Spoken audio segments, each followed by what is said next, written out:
One of the evidences that we are not drinking Jesus, either because you're an unbeliever and you've never even tasted, or because you're a believer and something has begun to lure you to another fountain, starting to go there, or you've just blocked him out because you've got some hidden thing you want to keep doing or whatever. One of the evidences of not drinking deeply from Jesus is the instability of constantly moving from one thing to the next, seeking to fill the void.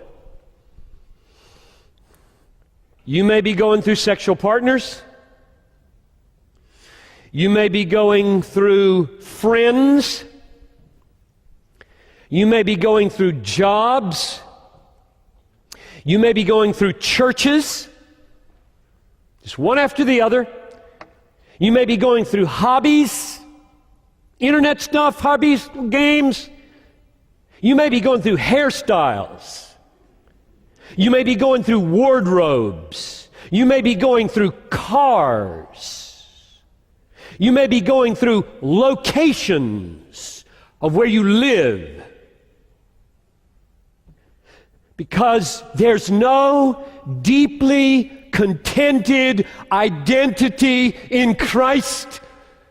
Deeply contented, deeply satisfied. That's what water means. Living water is your soul is a cavern of desire.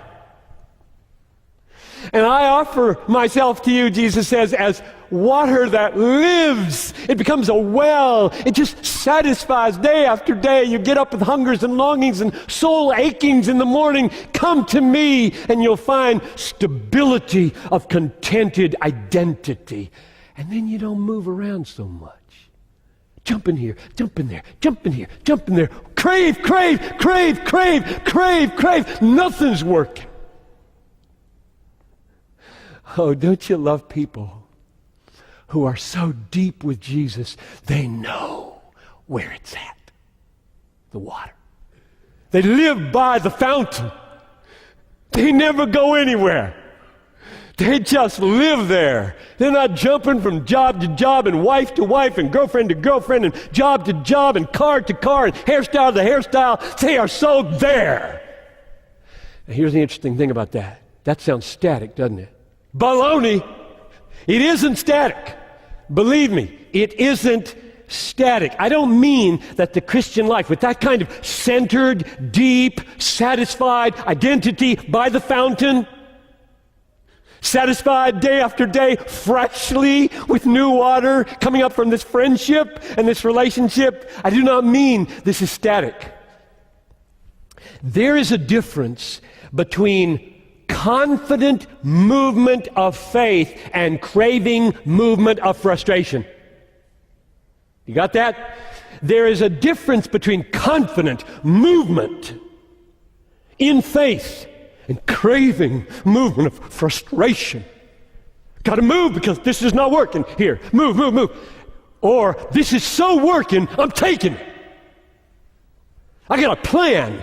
I'm making something in my life. I'm not wasting it. I am moving to China. I'm moving to Ukraine. I'm moving to Southeast Asia. I am on the way because I got my feet on a rock. And there's a fountain coming up out of this rock. And it goes with me everywhere. It's Jesus, not any geographical location. So don't hear me say that the movement in life, job to job and hairstyle to hairstyle and wife to wife and sex to sex and TV program to TV program, that the alternative is frozen. I got the fountain. You know that's not what I'm talking about. This fountain is really a moving fountain. It's like a waterfall. I've used that analogy before. Stay under it, it moves.